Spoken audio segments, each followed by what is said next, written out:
हाय दोस्तों। जैसे कि आप लोग को पता है कि ये सीरीज कब से स्टार्ट और चल रहा है। ये सीरीज का 10वां लेक्चर है। इसमें हम ऑलरेडी 9 लेक्चर को कंप्लीट कर चुके हैं। तो आज तक जिन्होंने हमारे चैनल को अभी तक सब्सक्राइब नहीं किया है, प्लीज़ वो सब्सक्राइब कर लें ताकि जैसे हम वीडियो अपलोड करें आप तक नोटिफिकेशन पहुंच जाए। तो हम बिना देरी किए हुए इस टॉपिक को स्टार्ट करते हैं। हमने यहाँ छोड़ा था कि वायु अंगार गैस क्या है, यानी प्रोड्यूसर गैस क्या है।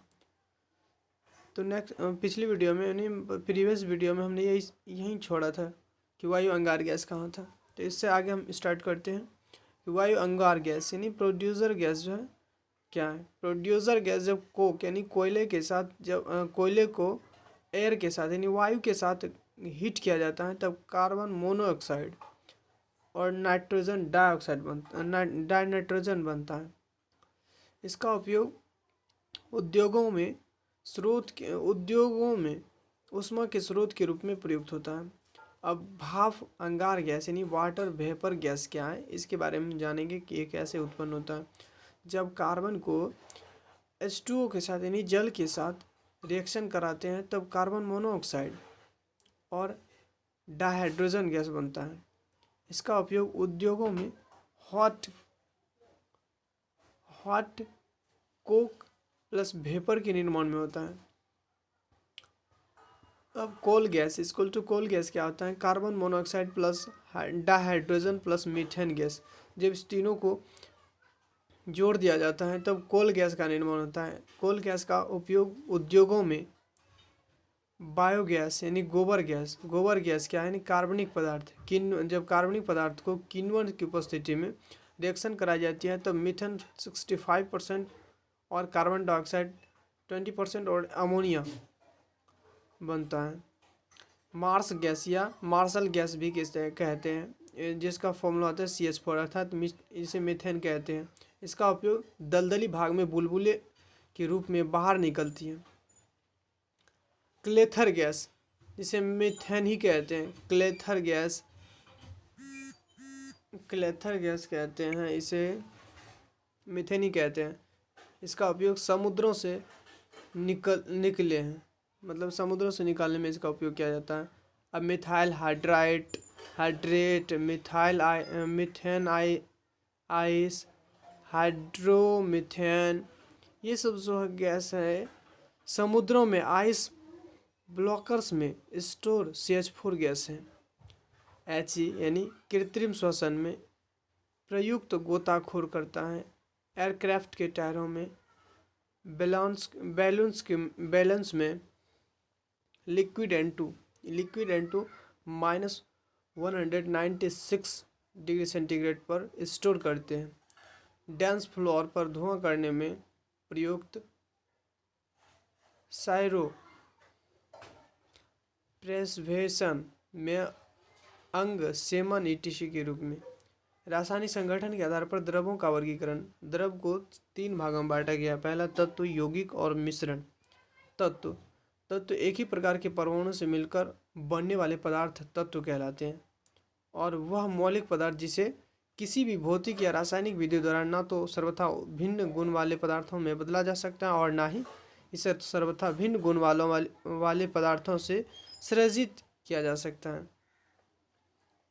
तत्वों को 3 श्रेणियों में विभाजित किया गया। पहला धातु, उपधातु और धातु।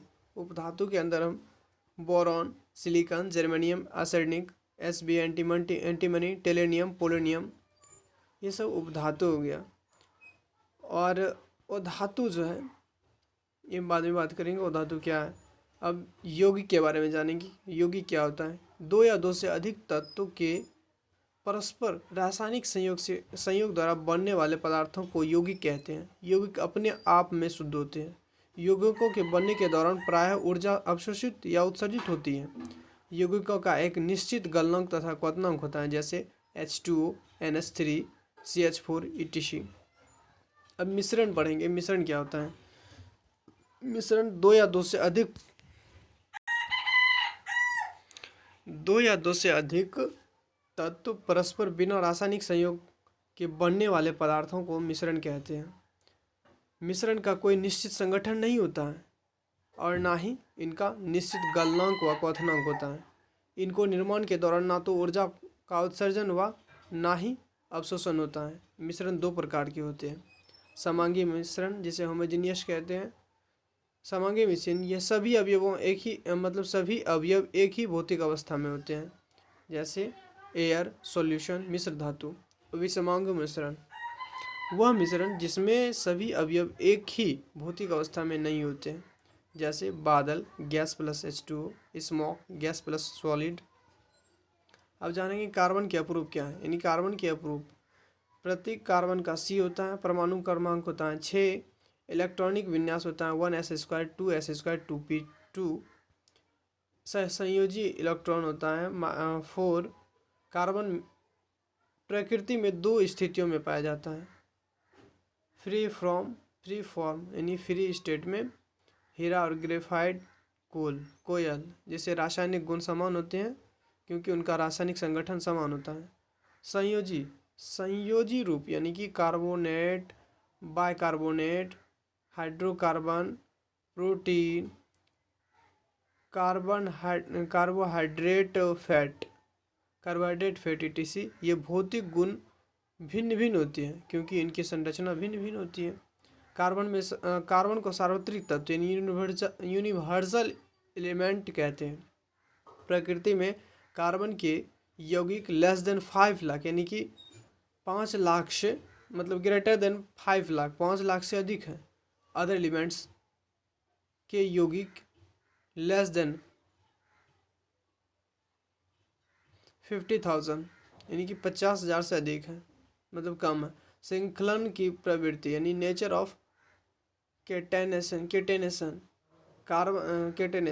कार्बन के परमाणु परस्पर जुड़कर लंबी श्रृंखला या बंद श्रृंखला बनाते हैं। इनकी यह प्रवृत्ति श्रृंखलन कहलाती है। कार्बन की इसी प्रवृत्ति के कारण इसके सर्वाधिक यौगिक हैं। अपरूप, भौतिक गुण और समान, रासायनिक गुण समान होता है। मतलब किसी तत्व के दो या दो से अधिक रूप जिनके भौतिक गुण भिन्न हो लेकिन रासायनिक गुण समान हो, अपरूप कहलाते हैं। कार्बन की अपरूप, अब कार्बन के अपरूप क्या है। कार्बन को दो भागों में बांटा गया है। कार्बन के अपरूप को दो भागों में बांटा गया, पहला क्रिस्टलीय, दूसरा अक्रिस्टलीय। क्रिस्टलीय में हीरा, ग्रेफाइट और फ्लोरीन, और क्रिस्टलीय में कोयला, कोक, काजल, चारकोल। हीरा के बारे में जानेंगे, हीरा क्या होता है। हीरा क्रिस्टलीय अपरूप है, मतलब इलेक्ट्रोप होता है, पारदर्शी होता है, कठोर होता है, चमकीला होता है, जिसे TIR के कारण होता है, मतलब चमकीला TIR के कारण होता है, टोटल इंटरनल रिफ्लेक्शन के कारण होता है। कुचालक विद्युत का होता है। हीट कंडक्टर या गर्म होता है। MP यानी मेल्टिंग पॉइंट हाई होता है। यह अम्ल व क्षार से प्रभावित नहीं होता है, मतलब यह किम्बेटलाइट रॉकर में पाया जाता है, मतलब नेचुरल सोर्स में पाया जाता है। डायमंड, जब डायमंड हीरा को 800 सेंटीग्रेड पर एयर की उपस्थिति में गर्म करते हैं तब कोयला बनता है, यानी कार्बन डाइऑक्साइड बनता है। जब डायमंड को अब्सेंस ऑफ एयर यानी मतलब कि एयर की अनुपस्थिति में 2000 सेंटीग्रेड पर हीट करते हैं तब ग्रेफाइट बनता है। संरचना इस प्रकार है, ये देख लीजिए। त्रिविमीय चतुष्फल की है, मतलब एक कार्बन परमाणु 4 अन्य कार्बन परमाणु से जुड़ा होता है। इस फिगर को आप देख लीजिए। उपयोग, आभूषण बनाने में, कांच को काटने हेतु, चट्टानों में छेद करने हेतु इसका उपयोग किया जाता है। नेचुरल हार्डेस्ट यानी मैनमेड हार्डेस्ट या ग्रेफिन या सियोनोट्यूड। ग्रेफाइट का उपयोग क्रिस्टलीय अपरूप में, ग्रे कलर में, ब्रोनिश मुलायम, चिकना, स्लिपी, इलेक्ट्रिक कंडक्टर यानी due to extra electron, 1 carbon परमाणु अन्य 3 कार्बन परमाणुओं से जुड़ा होता है। संरचना हेक्सागोनल, पदार्थ षष्ठभुजाकार होता है, ये इस प्रकार दिखाया गया है। इसका उपयोग शुष्क सेल में इलेक्ट्रॉन के रूप में, क्योंकि यह विद्युत का कुछ चालन है, और दूसरा विद्युत अपघटनी प्रक्रिया में, तीसरा पेंसिल में, चौथा शुष्क स्नेहक के रूप में। वॉलीबॉल फ्लूइड मतलब कि क्रिस्टलीय अपरूप पंचकोणीय षटकोणीय संरचना फुटबॉल जैसी कठोर जटिल एंड हार्ड सब्सटेंस से 16 अर्थात कार्बन 60 होता है एंड 70 मतलब 60 से 70 होता है और मोर देन मतलब और भी ज़्यादा हो सकता है। केमोनली 60 कार्बन मतलब कि इसमें दिखाया गया है कि मात्र 60 कार्बन वाले ही अभी वर्तमान में अतिचालकता में इसका प्रयोग होता है। वर्तमान में इसका उपयोग अतिचालकता में होता है। अक्रिस्टलीय मतलब कोयला अक्रिस्टलीय होता है।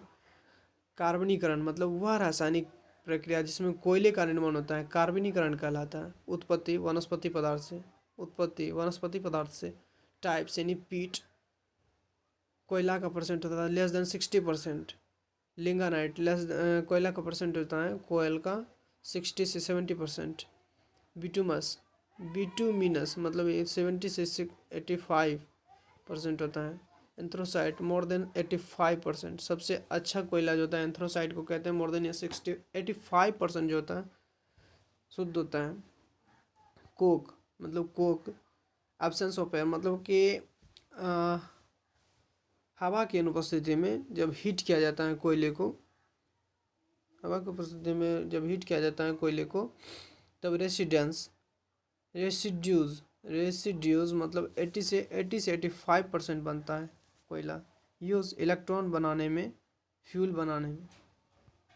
काजल lamp black salt organic substance मतलब ऑर्गेनिक पदार्थ को जब in the presence of the limit of air मतलब कि कुछ लिमिट मात्रा में जब वायु की उपस्थिति में वायु को गर्म किया जाता है तब काजल बनता है। जैसे उपयोग आइस वाट में शूज पॉलिश में प्रिंटिंग इंक में।